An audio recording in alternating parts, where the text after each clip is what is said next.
Well, good afternoon, ladies and gentlemen. Thanks very much for joining me. This is our weekly time for Equig news, stories, poetry, and art on this beautiful afternoon here now. And despite being the coolest day on this date of any years past. But it's Nature Echoes, Sunday, the 14th of May, 2023. For some reason, I'm looking awfully dark on this. It doesn't surprise me. We've got just about every piece of equipment is playing up. So I hope we get through something of this Nature Echoes today, because I'm really on a shoestring on the broadcasting here. And I don't know why do you know what? I think I might get up and I'll see you in a moment. Sometimes if I get up and get back in, I'm not so dark. No, that doesn't seem to be working so well. Let's try something else here. Anyway, let's get on with the show with the little bits that I've got. Yes, I'll be stuttering. I'm trying to operate, getting the equipment going at the same time as trying to talk to you as well. Whether the intent was focus, see if I can, because even my slides are not coming up properly. So I'm going to try and get something up for you. There we go. And because through this edition, I'm going to be focusing on what could be a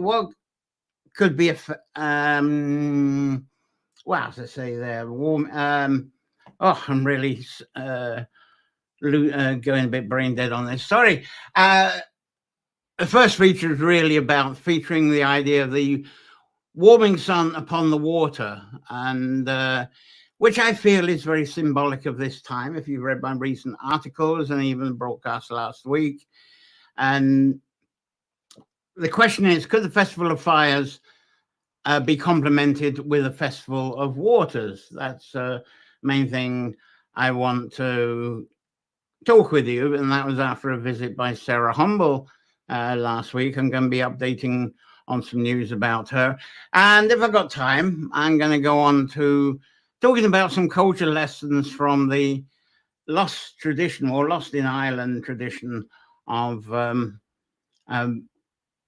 bullying. Booleying it is. Right. I think something, give me a second. I think something is actually coming to light here. If I can, that will save my bacon for a bit anyway. Let's see if anything is operating. Okay, I don't think so. Maybe so. Here we go. I might get some action in a moment. If not, I think I'll just carry on what I'm doing here. This is very unprofessional. It's probably the most unprofessional folklore nature echoes I've done, because absolutely, I think just the computer that is the final broadcasting one. I think it's the only one that's actually operating. Everything else here is kind of not operating at the moment. But in due course, things are whirring around. We might get back to normal anyway. But I'll carry on chatting, and it's lovely if anybody's here. Actually, a couple of people have come on board and then they vanished as well. Hang on, still got equipment, red lights and buzzes coming on. Let's get this sorted. All right, now. Okay, some weird stuff going on there. We'll see what happens anyway. Right. Anyway, let's see. Find something that I'm going to talk to you about as well. I better get this on the comments to see if anybody is commenting in due course. Hello, everyone. One thing I didn't put up is my usual notice to introduce yourself, where you're actually watching from. Love to hear from you. As I say, Saraí Humble of All Is Well, she popped by and she visited me here at Lichterdanum, and various wells and water projects that she's involved with. And I got some updates of that. Excuse me, I'm going to try and get a little piece of an equipment going whilst I talk about that. No, false alarm. But with her chatting, something weird's going on again. Right, as I say, Sarah Humble calls in. And the main conversation, I was asking if a festival of waters was possible. Well, it wasn't just me asking, it was kind of the conversation we had. Is a festival of waters possible? Because Sarah just come from Mushnik and she'd been working as a volunteer there. I'll talk about that in a minute, what she was doing. And she was off to see her daughter, meeting up with her daughter in Carrick-on-Shannon. And the conversation was incredible because I hadn't seen her for a while and she didn't have long to be here. So we just exchanged as much as we possibly can. But I forgot to actually, what I should have done is had her in the studio here and recorded it. And the nice thing would have been then, if we'd done that, I would have tested the equipment and I wouldn't have this fuss around that I've got going on now. And anyway, I'll do the best to share with you what I can remember from our conversation. Again, while I'm trying to rescue the equipment here. I should have perhaps brought this. Oh dear, okay. Oh, lordy, sorry. I perhaps should have delayed this until later. Now I'll still improvise with what I can. And with what we got going now. Anyway,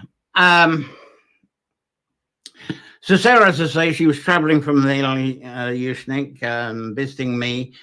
And if you've been following me on Facebook, especially, maybe on the Substack, oh God, it's every time I look, there's some feature, red light, and I've got something to deal with.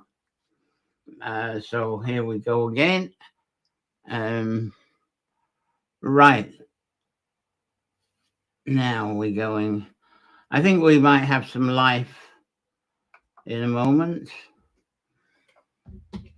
And what I've been saying in some of the articles and some of the postings on the Facebook is, though the Festival of Fires is very spectacular, I hope it never goes away. It's incredibly popular. It's so popular. I think there should be Festival of Fires in different places because of the tickets. They're selling faster than Electric Picnic here or Glastonbury in England. And everybody that's at Festival of Fires has a very magical time. And now, my point of it all, though, is my belief and my observations about Bealtaine time. It's not just about fires and heat. And I do believe that Bealtaine was originally a signal hill. And, oh dear, sorry, stuff's going weird on the whole system here. But all kinds of Bealtaine traditions have been sent up the hill. But the one thing I feel at this time is very much a heat on water time. You got the sun, you got the, for instance, you've got the start of May, usually quite often on the 1st of May on the modern calendar.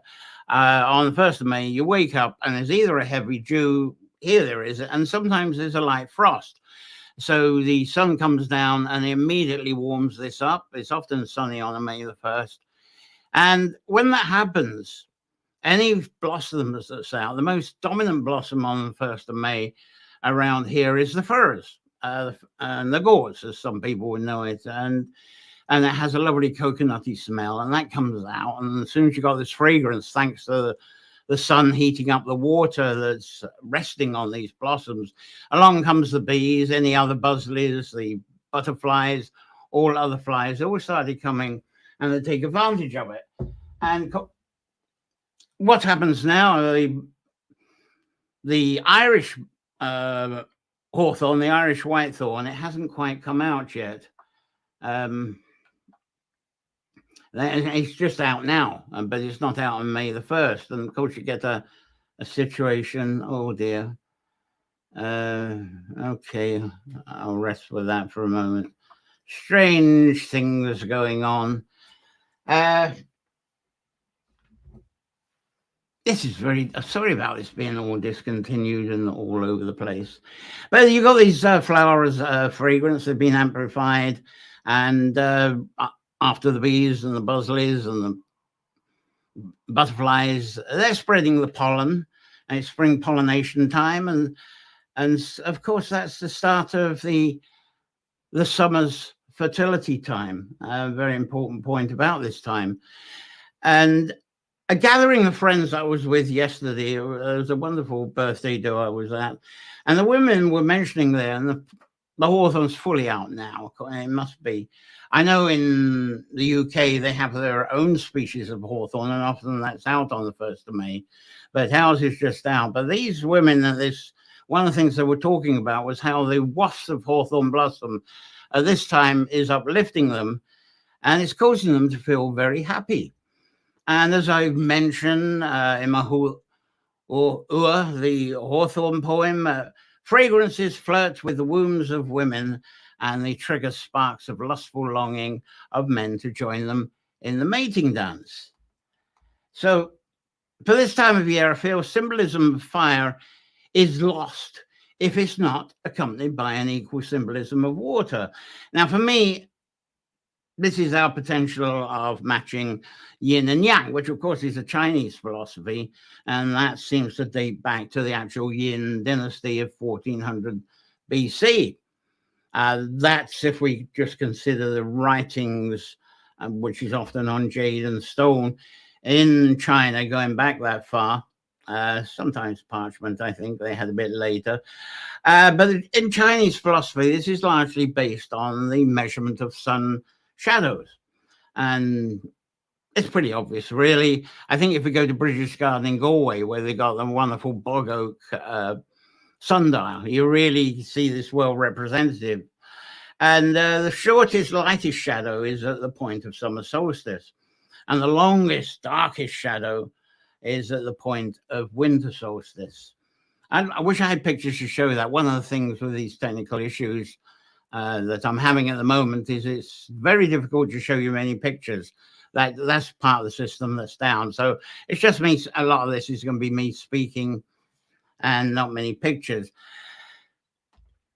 So also with the yin and yang in China, what they also did was observe the positions of the plow, which we got, there's various names for, isn't there? There's the Big Dipper, the 7 Oxens, the Ursa Major, the Great Bear. So observing these positions around the North Pole start through the year. But among the definitions of dark and cold for yin and the light and warm for yang, there's a reference to the feminine with the yin and masculine to the yang. Yin being cold water, the dark womb, and I would relate that to the under the earth stories, and yang being the heat from the sun through the light upon the water to create harmony and ignite the flow of life. So for the Irish farming year and other lands of the same latitude that we are in Ireland and the UK, it's very fitting for this to be observed at this Bealtaine time. And Bealtaine is not just May the 1st. A lot of people think, oh, May the 1st, it's over with. And we've had the cross quarter, it's over with. I mean, I get this sometimes each year. What are you talking about Bealtaine at this time? It's the whole of month of May. It's the whole of this region. But there are some people, I think they're like when I lived in the USA, they'd have their Christmas decorations up. And then on Christmas Day, they actually take those Christmas decorations down and put their Valentine's Day stuff up. So I say, don't stop your Bealtaine observations. Embrace it for this whole of this month of May rather than think it's all over with. Let's move on because this is worth embracing at this time. It really is. And I've got some action on this, and I might be able to talk a bit more sense, which will be absolutely wonderful if I can get to this for you. Let's see. I think things are repairing themselves. It's going to take me a little minute to actually repair, and I might be able to get more pictures up for you if this works out fine. As I say, this is Nature Echoes, episode 22, and it's another set of warnings is coming up. It's episode 22. Trying to get the equipment to work. All right, I'm getting red lights again, so I'll just carry on chatting, I think, until I get some stuff going on here. Right. I don't think this gear is going to work. I think I'll give up that idea. But I'll tell you some of the important points coming up. And really, this time of year, fertility, I think it could be said that it's a time. Now, come on, please. Even my viewing, the computer you're looking at is threatening to cut down. No, I don't want to lose you. No. Oh, this is embarrassing. Why this isn't working. All right.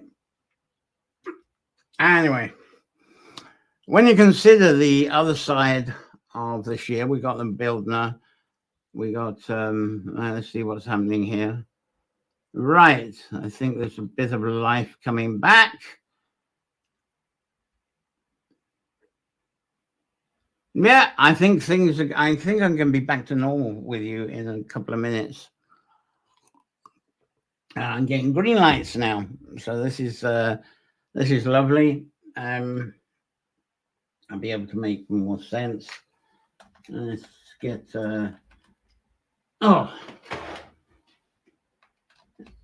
This is definitely going to have to edit this down on the YouTube, because it's going to, for people watching the archive, this is going to be quite a thing, isn't it?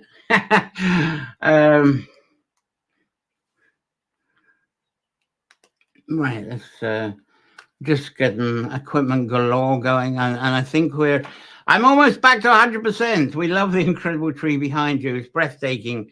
This is what Myra was saying. It's lovely to actually get comments, which give me a lovely distraction while I get everything going. So anybody comment, let's have a conversation whilst I get everything repaired. And Myra was saying, love the incredible tree behind you, breathtaking.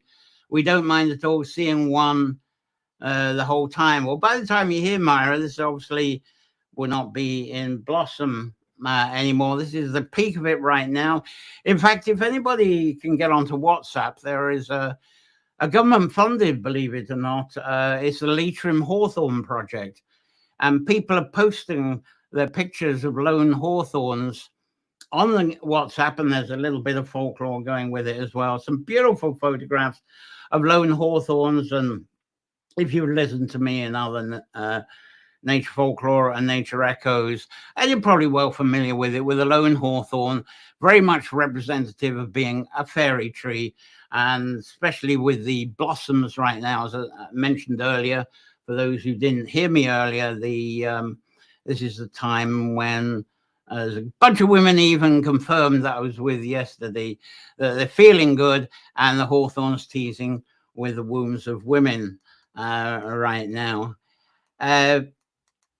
Okay, and as I say, the other thing being talking about, Sarah Humble came past to give the latest with her, because what Sarah was actually doing to Yushnik, and people were taking notice of these posts that I was saying about, how about this time being this time of the heat on the water, warmth on the water, sun on the warmth, warming the water, just like it is on the pestles, like it's doing on the hawthorn right now, that it grabs the morning dew, it amplifies the fragrance, teases the wombs of women, I was saying, but it brings the bees, the butterflies, other flies, especially flies. Ali Isaac was saying on Substack, commenting on one of my articles, that she claims that it's more flies that spread the pollination from the hawthorn, especially when the hawthorn has had its day and is starting to rot, which isn't a pleasant fragrance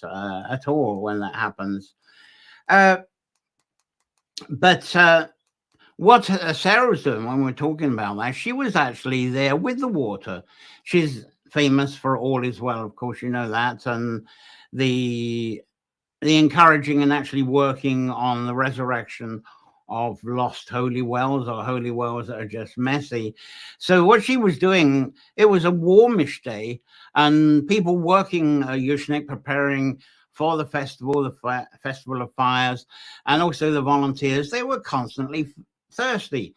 So Sarah was the one bringing the water. She was there serving the hydration of the people there. Anyway, I gave a chat on the yin and yang before that was doing, and the comparison of that.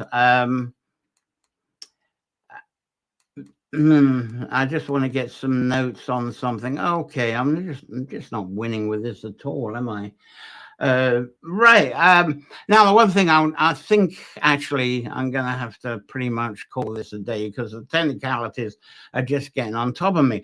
Anyway, briefly, what Sarah was saying. Well, let's do a festival of fires, but we couldn't exactly do the festival of fires at the same time as let's do a festival of waters. We can't do that at the same time as the festival of fires. But another time of year. So I'll open it to you. For those of you who end up watching this, when would be the best time for you? And of course, that might be difficult if you're watching from North America. When's the best time for a festival of waters? And where would you like to have it hosted? Of course, we're talking about somewhere in Ireland. Now, one of the things that came up because I was doing these posts, I forget his name, the man who is kind of the main big cheese, the main organizer of the Festival of Fires at Ushnik. He picked up on the messages I was posting, and he's pretty keen to the idea because those of you up at Ushnik, you notice right at the top there is Lou's Loch of Lou, right at the top, and there's some wonderful stories about that, how that actually burst into 12 rivers, which is very symbolic because it didn't burst into 12 rivers, but those 12 rivers in that story actually brought the water and nourishment for the coming summer harvest. Is what started the summer off. And this is a thing at Bealtaine. It's the big on the hill of Yushnik. From that, it was the beacon to tell everybody, okay, we got this transition from the spring to summer. Time to get sowing, time to get planting. Of course, some people have been looking to align that with the moon, and the next new moon's not until the 19th, I think, isn't it, or 20th? So you get the planting done after then, so that your planting and sowing is in line with growing with the moon, with the full moon. But for a lot of farms, there would have been enough warmth in the soil to get at least the oats in and the barley soon after. But anyway, that's pretty significant because you got this water at the top of the hill of Yushnik, Loch Lou. And we also in Ireland, we have a bonfire night. It's sort of dying off, this tradition, but it's on the 23rd of June. And that is St. John's Eve. And that's quite bizarre in a way for Ireland to have a bonfire night to honor St. John the Baptist. And in his tales, he's all about water. So one of the things that's being considered, okay, let's have a festival of waters around the solstice, the summer solstice. Wouldn't be this year.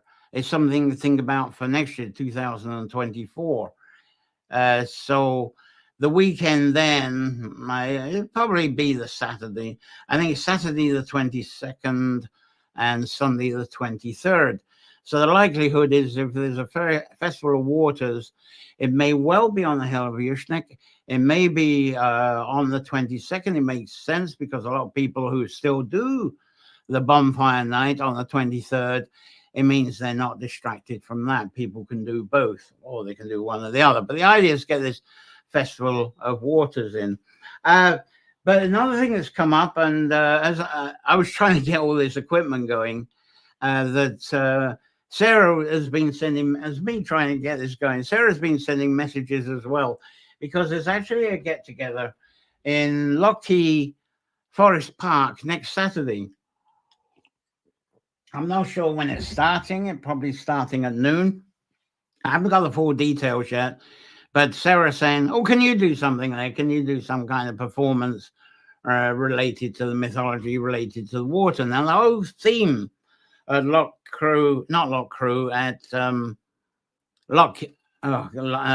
Lockheed, which is just outside of Boyle, is the campaign to give rights to the Irish rivers. And this is being started with the Shannon, to give it the same rights as a human has, in order to protect it and to protect its violations. There's been problems with the Boyne in recent years. But the thing, let's tackle the Shannon, because there's more support for that at the moment, and then back to the Boyne with that. But it's like what's been happening in various rivers, the Ganges in India. I forget the name of the river that's in New Zealand, but they all have the equal rights of people, and you can't abuse these rivers at all. It's a serious offence, and this is what is trying to be established. And Sarah's taken quite a big lead in this for Ireland. So there's consequences if you try and mess with the Shannon, or try and mess with the Boyne, and mess with the Groyne, which is now Woodford River, and various other rivers around Ireland. So starting off with the Shannon, and you might say, well, what on earth is a get-together on Lockheed Forest Park? Well, it's to do with economics, some of it. I know from what she was saying, there's a provision of a marquee stage, various aids to make this happen. Funnily enough, in ancient stories that I've heard from roundabout Caish, even roundabout Boyle, is a lot of people think of the Shannon Pot up in Cavan, and the Cavan people will loathe me saying this, even the Fermanagh people, because there's a Cavan Pot said to be the source of the River Shannon, and now there's people in Fermanagh saying, hey, what about us? It's our swallow holes that are feeding the Shannon Pot. So Fermanagh's been trying to get recognition of them in different places there where there's swallow holes, that they are the source of the Shannon. But there's ancient stories that say that the Loch Key or even the Loch Arrow was once the source. But Loch Key, taking in swallow hole water from the Caish, very sacred hill, Caish Hill, coming down into Loch Key, and the various stories there saying that was once the source of the Shannon. But now that's the Boyle River that meets up with the Shannon. But these ancient stories says as tribes came into the area, there was actually some conflict, that people were setting up residences there because of the water and because of the water rights. Anyway, this is what's going to happen next Saturday.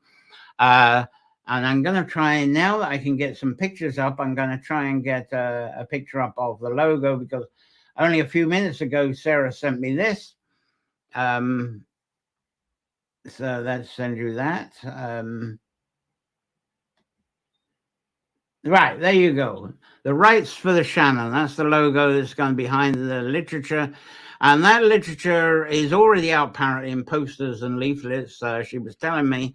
But there's going to be a social media presence of real splashing of it as from probably Tuesday, maybe Monday. So let's see on that.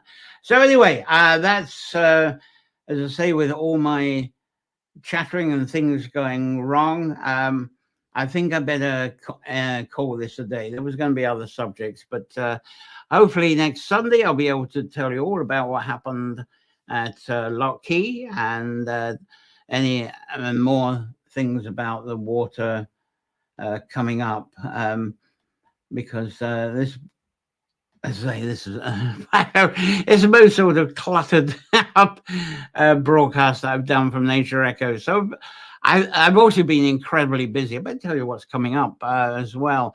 I do have a lovely article coming up on Substack. I'm going to try and finish it this evening, and it's on the lovely tradition of bullying. Sounds like it's bullying. Well, bulls are involved, but after the Bealtaine celebrations, part of that, and it's not really performed today, it's a tradition that's kind of died out in Ireland. It lasted until I think the 1940s in Mayo, that they sort of fizzled out then. It was very big in the 19th century. It's still practiced in Europe, Eastern Europe, up on the Alps as well. But the whole idea of bullying, and I wanted to talk about this as I suppose as a thing in culture. Oh dear, another computer going funny. The Festival of Waterfield is profoundly important, says Myra. Thanks very much. It is profoundly important. But anyway, go back to the bullion, and I have the article up as soon as possible. I think it's a lovely tradition. I wanted to talk about the change of cultures, because what happened there was the women would take the cattle up onto the hills. And meanwhile, the farmers and their wives and the sons, they would be working the land below. And the reason they sent the cattle up the hills is it left them more space to grow crops. Nowadays, crops especially cereals, are imported into Ireland. But oats, which were growing everywhere, and barley, because there wasn't the facility for importing, this was important. And there was good summer grazing up on the hills for the cattle. So the women went up there. When the women were up there, the one thing they did was keep milking the cattle, because there was a huge growing international demand from about the 16th century, an international demand for butter from Ireland, the grass-fed butter. There still is. People, when they come over, especially from North America, they want to smuggle away some Kerrygold because of it being grass-fed rather than stockyard-fed. But this was a big thing, and it added to the collateral, because farms, even today, were building up debts with other people in order to feed the family, in order to have a surplus as well. So this was extra revenue, assets that were being made. The women up on the hill making all this butter and storing it. But there are various stories. The lads would go up and visit them, and they were pretty crafty. And you'll have to read the article for the full story of this. But the big difference was these women up on the hills. Now, it wasn't just lone women. There was loads of women up there with their cattle. Some of them even showed the bullies, which is the name of the building they lived in. In Scotland, you know them as bothies. So perhaps they would share them, because the women would build themselves out of stone or turf, a grass top or a turf top. But together they would have great social time as well. They would take time off to share their stories, their poems, their songs, and the chants, especially the chants. And they were generally musicians. They would learn the instruments, so they would have these gailies. They would have a great time. And the big difference is that when they were up on the hills, they didn't have, there was no churches, so there was no priests, there was no mass. So down below, if they were in the valleys with their parents and their brothers, they would have to go to mass on Sunday after the church, do as the priest says.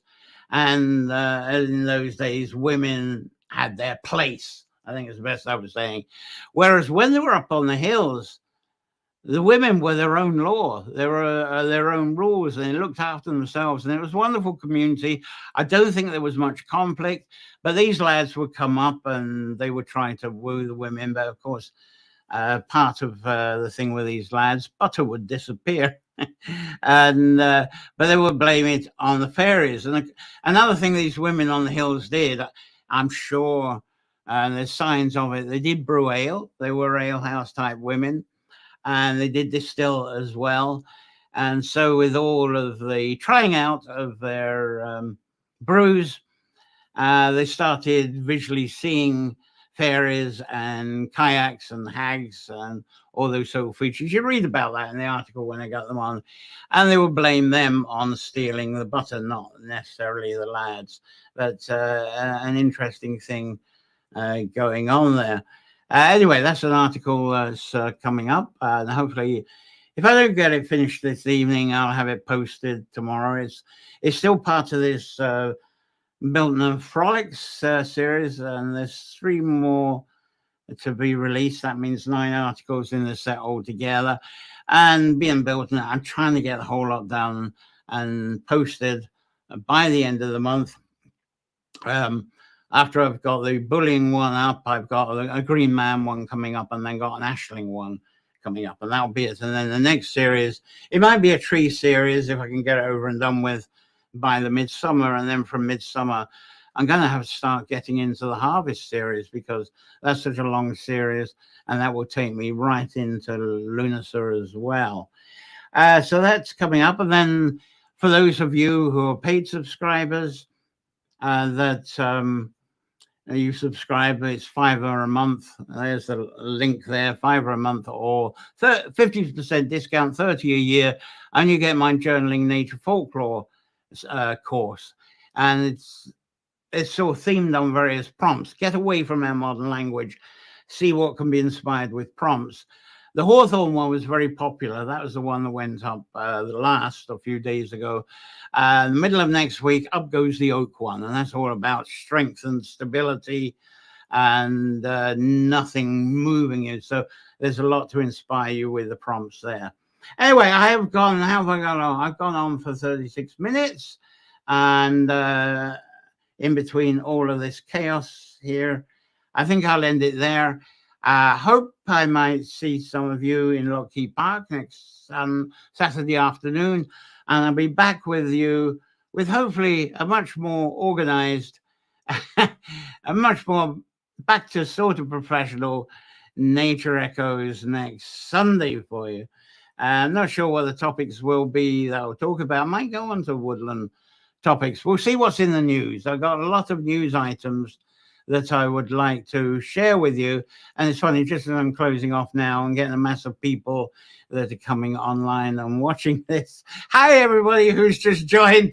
Anyway, I better sign off, because everything, all the equipment's now coming back. I suppose I should start from the beginning, but let's start from the beginning next Sunday. So if I see any of you in Lockheed Park with Saraí Humble, and to put that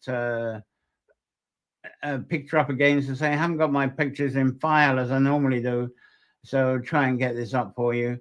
There we go, and that's it. It's for the rights of the Shannon, and it's an afternoon of stories, poetry, talking about the campaign to get in the rights. I hope it's not too political.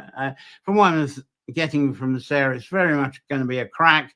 There will be food and wonderful time. It won't be just a placard waving. Well, I hope it's not a placard waving event. I hope it's just, and you buy the Lockheed, you buy the where the source of the Boyle River that goes into the Shannon, where it is, and I trust you'd have a great time. And that's if you're in Ireland. I've got a lot of people visiting here as well. That's one of the reasons I haven't got stuff prepared so rapidly. My diary at the moment is pretty full up, so I've got other people visiting next week. Possibility I'll get an interview for Nature Echoes from them. We'll see. But for the next couple of months, is it what we're in May? 3 months. I've actually got people who used to visit and stay with the labyrinths in Carrowcrory actually coming here, the regular. So it's going to be fun to see all these people again.